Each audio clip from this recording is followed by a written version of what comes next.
আমার খালা খুব সুন্দরী এবং যুবতী ছিলেন। তিনি বাড়িতে একা থাকতেন এবং আমাকে তার কাছে ডেকে নিতেন তার একাকিত্ব দূর করতে। আমিও খুশি হয়ে খালার কাছে চলে যেতাম এবং তার সাথে কিছু সুন্দর মুহূর্ত কাটাতাম। একদিন খালা আমাকে তার বাড়িতে ডাকলেন।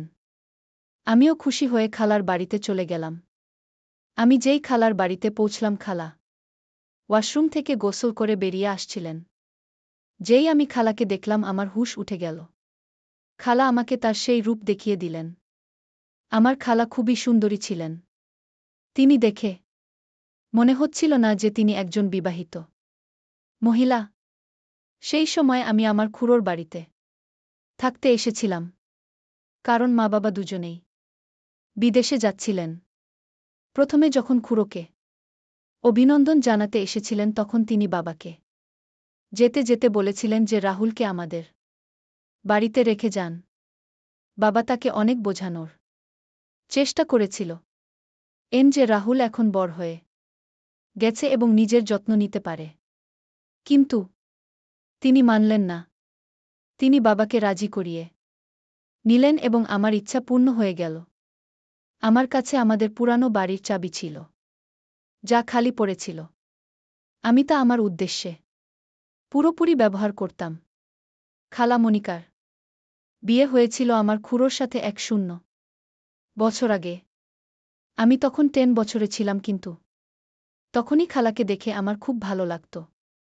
কারণ তিনি শুধু সুন্দরী ছিলেন না, ধীর স্বভাবের এবং পূর্ণাঙ্গ দেহের অধিকারীও ছিলেন।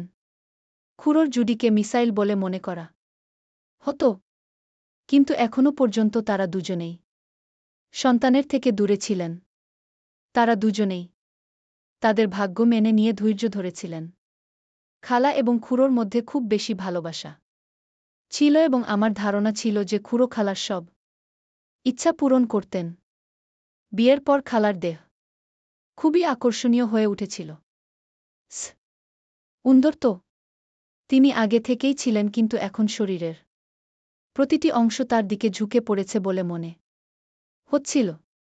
সেই সময় যখন খালা বাড়ি পরিষ্কার করছিলেন এবং আমি টিভি দেখছিলাম, তখন খালা আমাকে জিজ্ঞাসা করলেন, রাহুল বেটা, আজ কলেজে যাওনি কেন? তখন আমি মনে মনে খালাকে বেটা বলায় খারাপ লাগলেও বললাম, না খালা, সেমিস্টার শেষ হয়ে গেছে, তাই ১.৫ মাসের ছুটি আছে। গিয়েও খালা মাথা নাড়লেন এবং নিচু হয়ে আমার দিকে কাপড় মারতে লাগলেন। কিন্তু খালার সেইসব দেখে আমি বুঝতে পারছিলাম না যে কি করব আর কি করব আমি।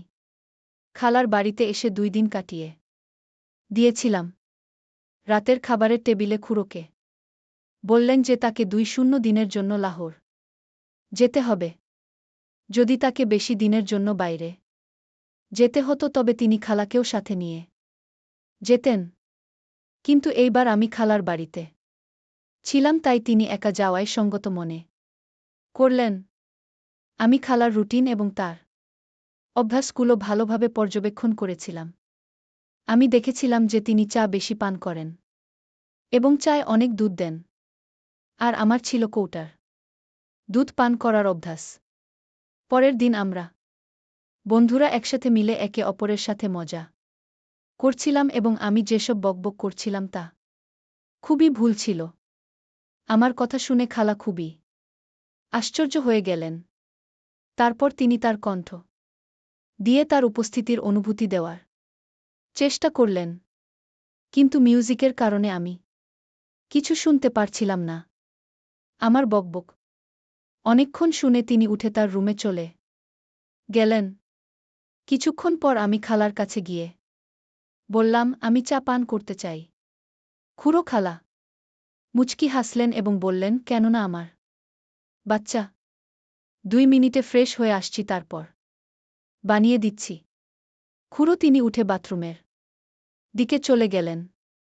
আমি গ্যালারিতে এসে বসলাম এবং সামনের লন ও ফুলগুলো দেখতে লাগলাম।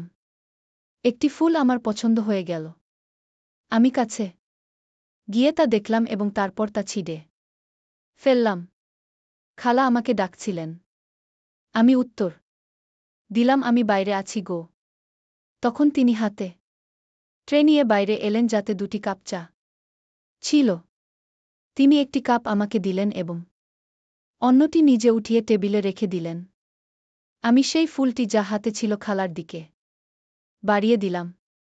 খালা মুচকি হেসে ফুলটি আমার হাত থেকে নিলেন এবং বললেন, ধন্যবাদ আমার বাচ্চা। গো আমার সব আশায় পানি ঢেলে দিয়েছিল। আমি খালার দিকে তাকিয়ে বললাম, খালা আপনি বিরক্ত হচ্ছেন না? সারাদিন বাড়িতে থেকে? আমি তো বিরক্ত হয়ে গেছি। আমরা কোথাও বেড়াতে যাই। খুড়ো খালা বললেন, না স্বামীর, আমি তো তোমার খুড়োর সাথে সব জায়গায় যাই, কিন্তু আমি তার বিনা কোথাও যাই না। গিয়েও আমি চুপ করে চা পান করতে লাগলাম। রাতের খাবারের পর আমি একটি মুভি লাগালাম এবং বসে দেখতে লাগলাম। খালাও আমার পাশে এসে বসলেন এবং মুভি দেখতে লাগলেন।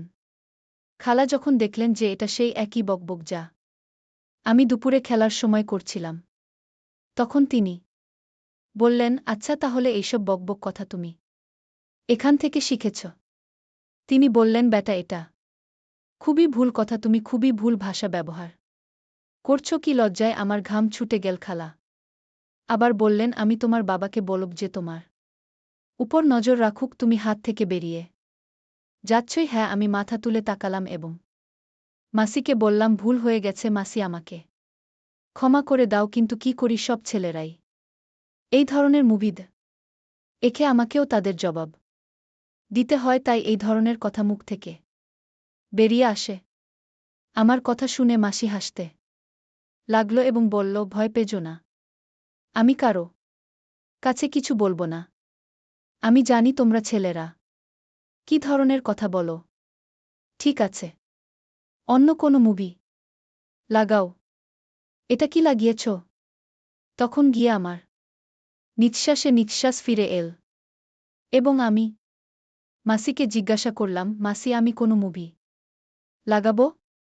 তিনি বললেন, কোনো ইন্ডিয়ান মুভি লাগাও। আমি একটি ইন্ডিয়ান মুভি লাগিয়ে দিলাম। মাসি মুভি দেখছিলেন আর আমি চুরি চুরি মাসিকে দেখছিলাম। মাসি একটি পা তুলে অন্য পায়ের উপর রাখলেন এবং সোফার হেলান দিয়ে পাশে ঠেস দিয়ে আরাম করে বসে গেলেন। তারপর আমিও একটি পা তুলে অন্য কোণে বসেছিলাম। আমার মনে হলো মাসি আমার এই হরকতটি নোট করেছেন এবং তার মুখে হালকা একটি হাসি ফুটে উঠল। আমিও মাসির মতো অন্য কোণে বসেছিলাম। পরে মাসি হাসতে হাসতে তার পজিশন ঠিক করলেন এবং আমিও তাকে দেখে ঠিক হয়ে বসাই ভালো মনে মনে করলাম।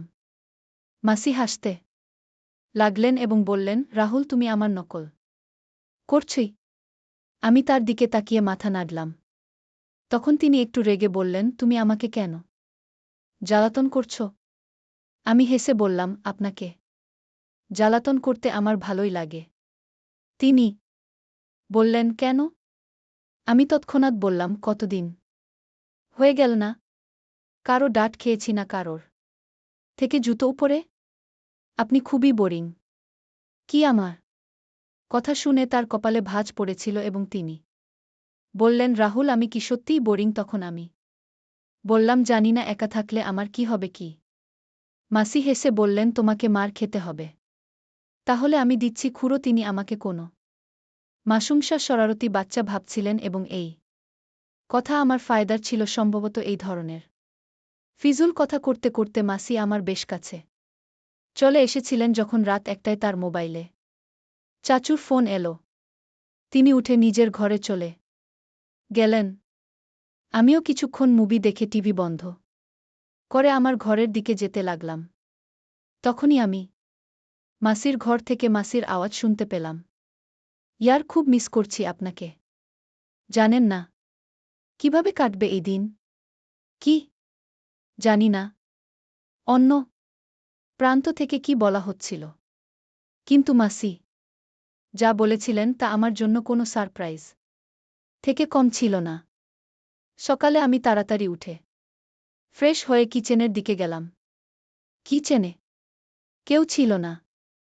আমি মাসির ঘরের দিকে গিয়ে দেখলাম দরজা বন্ধ, অর্থাৎ মাসি ঘুমাচ্ছিলেন।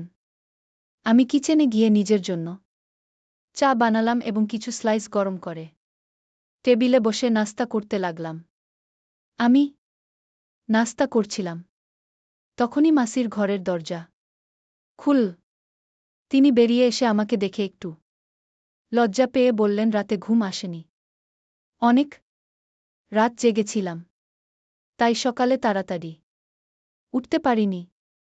আমি হেসে বললাম, কোনো ব্যাপার না, আপনি নাস্তা করতে চান, চলুন আজ আমি আপনার নাস্তা বানিয়ে দিই। খুড়ো তিনি বললেন, তুমি আর নাস্তা কি কথা? আমি বললাম, আপনি ফ্রেশ হয়ে আসুন, আমি নাস্তা বানিয়ে দিই, তারপর কথা বলব। তিনি মাথা নাড়লেন এবং হেসে আব আর নিজের ঘরে চলে গেলেন। তখন আমি বললাম, মাসি, আপনি নাস্তায় কি পছন্দ করেন? মাসি বললেন, তুমি যাই বানাও আমি খুশি গো। আমি যখন চাচিমাকে হাসতে দেখলাম, তিনি আমাকে দেখে যেখানে আমাকে চিমটি কেটেছিলেন সেখানে আদর করতে লাগলেন এবং বললেন, সরি ইয়ার চাচিমা, আমি তোমার থেকে আলাদা হয়ে গেছি। তিনি বললেন, ঠিক আছে, আমি পরিবর্তন করে আসছি, তারপর বাজার থেকে কিছু জিনিস কিনে আনতে হবে। আমি বললাম, ঠিক আছে, আমিও পরিবর্তন করে নিই, হয়তো কোনো মেয়ে আমার জালে পড়ে যাবে এবং আমারও মজা হবে। চাচিমা হাসতে হাসতে আমার কোমরে একটি চাপড় মারলেন এবং বললেন,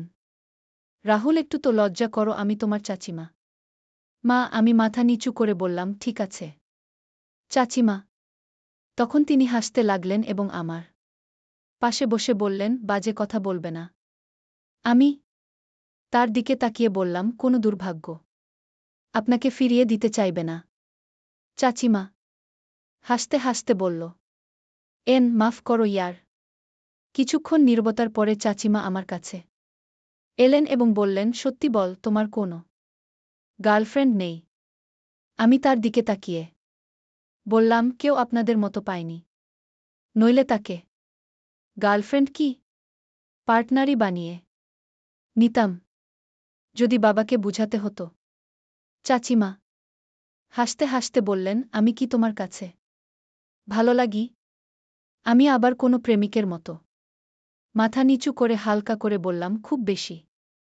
চাচিমা চাচিমা বললেন, তুমি বাজে কথা বলবে না।